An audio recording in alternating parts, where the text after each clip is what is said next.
Welcome, Ansible Pilot community. We are here today to talk about the new Ansible Automation Platform 2.3, the latest release of RedHat for enterprise usage of Ansible.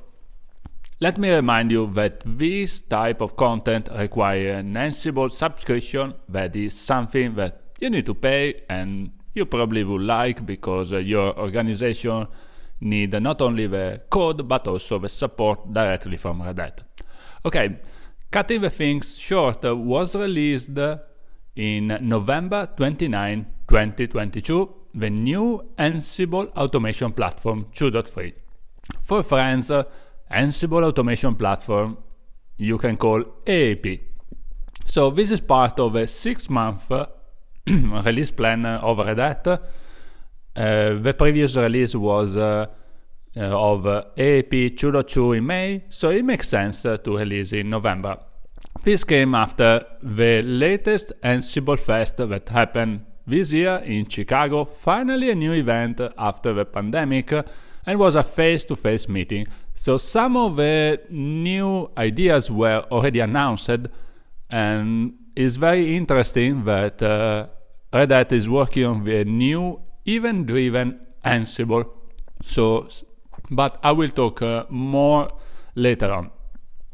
I really like that they put a lot of emphasis on the trusted automation supply chain. So what earlier this year SolarWind teach us that we need to verify our suppliers, and this is very interesting because Ansible Automation Platform rely on some very interesting tools. For example, some trusted collection, the collection that we download from the trusted registry.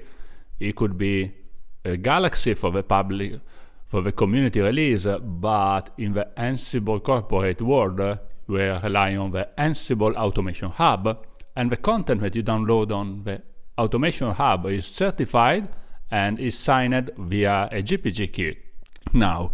And this is a great innovation. It means that all the code that we download in our workstation is actually validated by a key. Previously it wasn't, so there could be some man in the middle that could alter the content. And the new content that we create could be validated using a command line tool that is called ansible-sign. This is a new utility that is added in the toolchain, and you can download. It's open source, so you can use also in the open source project, and it's great because it allows you to sign the code of a project and also to verify.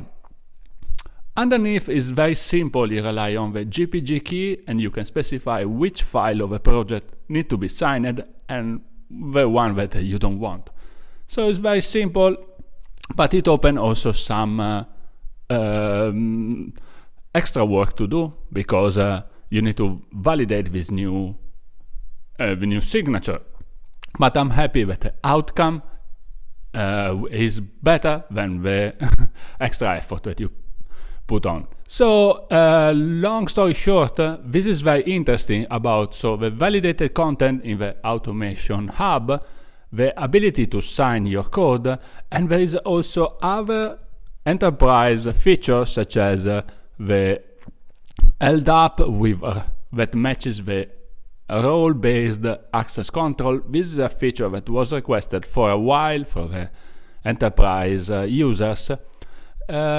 Automation Platform changed a lot from the previous version to the version 2.0. They introduced this new container-based architecture that take a while, and for them also they are still refining some feature around this new concept of developing the suite. So this is a very interesting feature for the enterprise users. Also interesting is the new ansible-builder that allow you to create an execution environment. Execution environment are this part of this container strategy that allow you to the Ansible code to be executed via a container, and this So it's the container that actually is connecting to the target node. This container is called execution environment and allow you, if you are in a Kubernetes cluster, to scale the amount of container based on your workload. So there is a lot of things underneath, and everything is grouped here. Yes, here. Oh, thank you for this clarification. I really like this release note. I think that is very clear and allow us to completely understand the powerful of these new features. Okay, the certified content is what I was talking before. The new automation hub, as all the content that are there are signed by different suppliers, and this is great. So basically, each of these content are signed with a key that you can verify, and every time you download a content, you are sure that it was released by the supplier. So this is great. It's like I know that Microsoft and other software producer release very often the key for the application that we run in our workstation. So it's something that is adding some extra control. Okay, and the last thing is the most interesting one. There is a preview of the event-driven Ansible capabilities. This is something that I really would like to deep dive. Maybe I will create a video just for this feature. So basically, in the previous world, we trigger the playbook only on demand or some scheduling hours. With the new event-driven world, it's possible to define some rulebook. When a condition arrives, we can execute our automation code. I think this will open a new possibility for the infrastructure as code automation.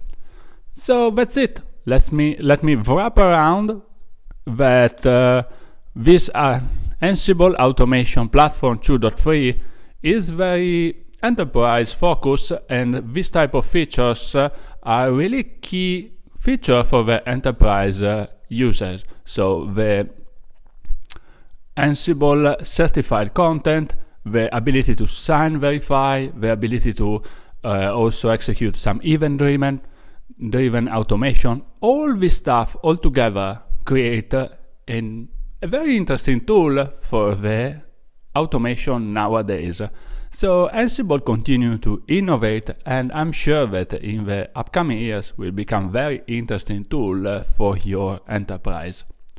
I'm so happy because this match completely the RedHat strategy of multi-cloud, and I think this will be a very interesting tool to keep an eye on for the future enterprise user.